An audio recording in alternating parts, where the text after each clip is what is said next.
Hello, you're very welcome. My name's Anand, and today I'm actually going to do what I call a year in review. It's a new thing I'm doing here. I've done it previously in jobs where we'd do a roundup of what we've done in the year and publish it in a newsletter or whatever. So for me, I wanted to start that tradition here. And what I'm going to explore is a tiny bit about the channel, about the Wellness with Anand YouTube channel, a little bit about my growth as an emotional wellness and embodiment coach, more on that later. And then I'm going to close on 3 things that I've learned and gained this year that took me by surprise. So if you're new to this channel and you're wondering who I am and what's this about, I'm an emotional wellness coach and embodiment coach. That's a new addition. And I support those who are weighed down with inner struggles, and I help them uncover their inner richness. And many of my videos cover what do I mean by inner struggles and what do I mean by inner richness. So you can explore those. There's some playlists that I've shared.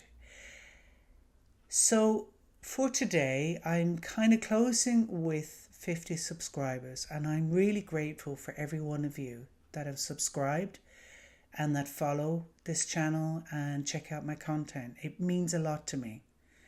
And for me, it's not so much how many numbers I have, but about how many of you are benefiting or getting some nugget of inner growth from what you watch here. That's my aim. For me as a content creator, I'm learning a lot. I'm failing a lot too. But that's okay, because that's the beauty of this. I'm learning that as you make mistakes, you grow from them. Or you fix it and you tweak it and you learn, and then you make new mistakes. And then you learn again, and so on and so forth. What I have found from the beginning of this year, and I only started posting weekly videos from February of this year, each week, what I'm loving is the discipline and the commitment to doing a video every week. There's been 2 weeks I've missed that I just couldn't avoid. But in general, having that commitment to every week creating a video, planning out what am I going to share with you, what will be of value to you. And I've had really fun. Sometimes a lot of moments of going, what do I talk about? And wondering if it's landing. Because the kind of content I'm talking about is inner struggles. So the things that people don't really want to admit publicly, whether you're struggling with perfectionism, whether it's self-dislike, lack of trust, comparing, being locked in living with that really harsh inner critic, that voice that continuously tells you you're rubbish. People don't go around with banners going, yay, I really hate myself, or I don't like myself, or I have all these inner struggles, and no. They either try and deal with them alone, maybe they get therapy, or they come to myself or other coaches that offer similar types of niches. So sometimes I don't know that they land, but I'm hoping that they do. And I find that as I work with clients, as they're growing, I grow. That's the beauty of the work that I do. So this year, for me as a coach, I'm now accredited with the International Coaching Federation, and they really are the gold standard in coaching. I'm what you call first level. ACC means Associated Certified Coach. It means that, I can do coaching and I'm at a certain standard and I've done a number of hours. At my case, I had done about 110 hours. I've done an awful lot more since then. But that's something I've gained this year, which is great. And it's great for you. You've got something where, because I follow the ethical standards set by the ICF, I'm actually going to put a link in there so you can check it out. If you're ever thinking, do I really want to coach with an and? I'm not sure. I'm still figuring it out. Do check that out. That's the ethical framework that I would follow. And I find that that's really important. For me, it's why I joined. I wanted to be able to set myself apart and have certain ethical guidelines and boundaries that I can offer clients. Because one of my key values is integrity. The other piece that I gained this year, actually towards the end of the year, two pieces. I gained a Train the Trainer trauma-informed certificate. It means that I can train others in trauma-informed care. Now, I want to make a very clear distinction between treating trauma and trauma-informed care. It means I have an understanding of trauma and I look through the lens of trauma, but I'm not going to treat the trauma. That would need the support of psychotherapist, psychologist, counsellor who is specialised in that area. But it does mean I know how to recognise trauma and how to look at it through that lens, both for my clients and for myself. The other piece I also got, which ties in very nicely with the trauma-informed, is I'm now a certified somatic coaching. So that's why I've changed the niche that I offer. I'm now an emotional wellness and embodiment coach. I have learned, and particularly through meditation, I've learned the power of listening to the body's wisdom. And the somatic coaching just takes it to the next level. So if you're thinking of coaching with me, I can add this as another service offering where you can get emotional wellness and somatic coaching. So we go into the body.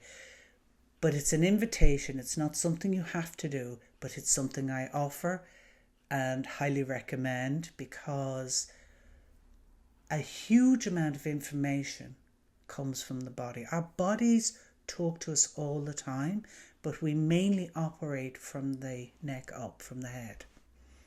And often we can get into the thinking, and it's almost like when we're stuck in thinking, overthinking or procrastinating or and that's another thing that I help clients with. The wheels are spinning, but there's no movement. You're stuck. And it's really difficult. And a way of doing that is, yes, recognizing your emotions, working with those particularly unwanted emotions. But when you move into the body starts to speak. So I now offer this as well. And then in terms of learning with meditations, I've been facilitating them since 2014, so 11 years. But this year I've had the glorious opportunity to work a lot with the Osho International Foundation on a Book of Secrets project. So there will be more news next year when the app is released. But I worked on that project with a team, and whilst doing that, deepening my own experience and understanding of the Book of Secrets and deepening my own meditation practice, which my clients have benefited. So in the service that I offer to clients, it's coaching, it's embodiment coaching, and it's meditation if you wish. For 2026, I'm going to integrate these an awful lot more, rather than having things separated out. Because that's really what life is all about, integration. And that's something which moves very nicely into the three things that I've learned or gained this year. I feel that I'm integrating more and more my mind, my heart, my body. They're moving more they're weaving in. And the 3 gifts that I've received this year, I've received many gifts, but these are the 3 that stand out for me, is growing in self-trust. And what do I mean by that? I always wanted an assured outcome for a decision I was about to make. And if I didn't feel I could get that assured outcome, I was too afraid to move into the unknown, into something without knowing A, B, C, D, and having a plan B and E and F and all of that. So it meant that I stayed in situations that weren't in my best interest for much longer than I needed. And at the beginning of this year, I had a really big plan of I'm going to do this with my business and this with my coaching and that with my coaching, all this plans. And then I had this fixation on how I was going to do the business and how it should look like and what I should do. And I followed loads of different marketing, got lots of advice and all of that, and so much advice. Actually, I got way too much advice. And with that advice, I got very stuck and I didn't know how to move. I didn't know where to go with my business to find my authentic voice and niche. So in the middle of the year, there was a huge amount of irritation with all the advice and the confusion and a lot of self-doubt and a lot of, am I doing the right thing? Maybe I should drop coaching. And this other quiet voice said, keep going. And then it said, look, there's all this other stuff happening. When I was invited to help in this project with the Book of Secrets, I have shared my first Osho Inner Skills towards the end of the year, where we were looking at life issues. That was amazing. And that just kind of came out of nowhere. I had clients that kind of came out of nowhere because I thought, well, you have to get your clients through social media. That's not happening for me. It's through word of mouth. It's through other relationships, networking. So, because I felt like, I must produce a whole lot of content online, but I didn't want to do that. So it was like, I must do this, but I don't want to. So something in me just said, just follow this energy, follow here. What's happening here? And as soon as I dropped my plan and just started to trust my quiet voice that said, go here, do this, drop this, do that. Yeah, book that. And I wouldn't know why I was doing it in my mind. Self-trust started to grow, and my God, amazing things started happening for me. Things that I just didn't anticipate. So self-trust has grown. And when I do the self-trust, I follow the energy. That's the thing. And it's great because I don't now have to do loads of social media content and all of that because I just don't want to do it. Which brings me to the second thing that I've learned this year. And it's to do with forcing. I have mentioned previously that I'm a recovering people pleaser, and I talked about fawning. People pleasers typically will force themselves to do so many things they don't want to do. And most of the time, they don't even know they're doing it. They just know that they're tired and they're constantly giving and giving and giving and giving. And there's something not quite right, but they still do it. And I came face to face with the depth of my people pleasing and the depth of how it impacts me. And I saw how I forced myself in multiple ways, not just currently, but in my past. The price I was paying for forcing myself to do things I didn't want to do. And this year, I have dropped it. I have dropped forcing. If I don't want to do something, I will not do it. And if I decide to do something because I'm doing it for someone else, I do it with awareness. It's not that I'm like, I'll go no all the time. I'll go, I'm going to do this, but I'm doing it with awareness, knowing how it will be in my energy. I also give myself permission to stop. I may be halfway doing something and then I'm like, no, I don't want to continue doing this. And then I'll stop. If I'm in a situation, maybe in a job or something like that, that you kind of have to do to pay your bills, then I look at what's the impact and what can I do to change it, which I've done. So I don't force myself anymore. And I'm telling you, the energy, the peace of mind, the I don't know, it's fabulous. It's absolutely fabulous. So if you're a people pleaser out there and you're sick of people making yourself go here and do this and do that, and you're stuck and you don't know how to stop, absolutely book a session with me. Try my 1 hour free inside call coaching and get a taste of it. And if you think, yeah, this is for me, absolutely, I'd love to work with you because I know what it's like. I've been there and it's awful and it's exhausting and it's tiring, and you'll get so much of your life back. I'll just share one little tiny kind of success story for a client of mine who was also doing many things for many people. She was giving all of her time away to family, relatives, work, children, other things, community things. And she found out that she felt guilty because she took 3 hours a week for herself.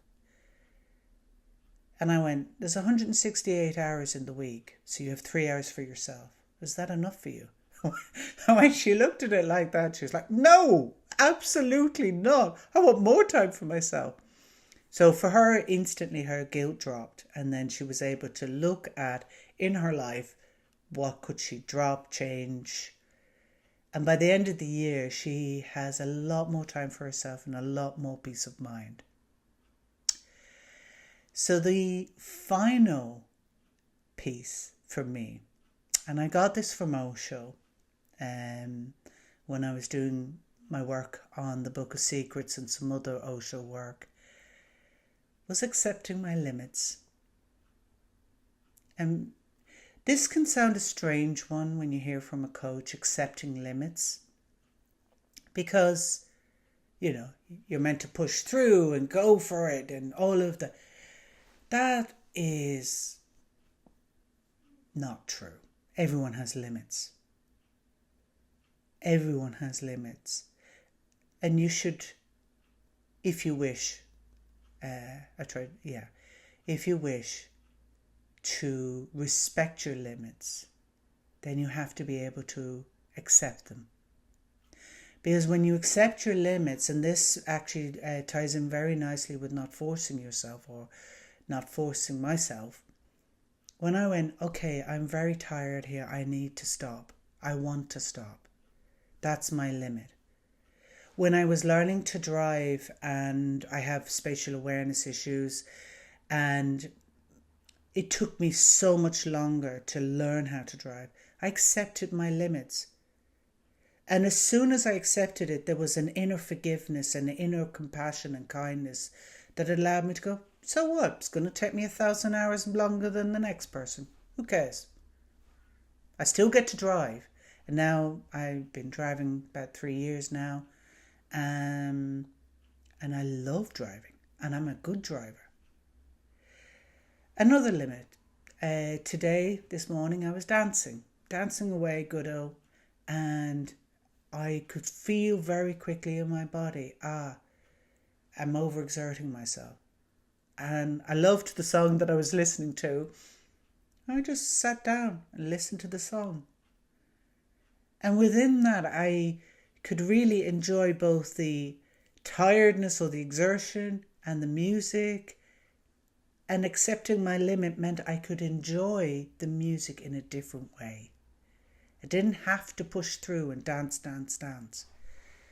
And they're just tiny examples of accepting my limits. But when you accept your limits and you recognize them, It's an act of self-care and compassion. And it also helps with inner judgment. So those are my 3 things that I've learned. Growing in self-trust, dropping the forcing myself, and accepting my limits. I would love to hear from you what 3 things you gained this year, or what 3 things have you identified or learned. I will close and wish you a very happy new year, and I will see you again every Monday in 2026, pending no disasters or whatever, but I will be here every Monday in 2026 to see what unfolds in the world of inner struggles and moving to inner richness, in meditation and in embodiment coaching, and who else knows what could arise. That's the thing. It's just keeping it open and seeing what unfolds. So thank you for being with me in this year, and I look forward to sharing with you next year. Bye bye.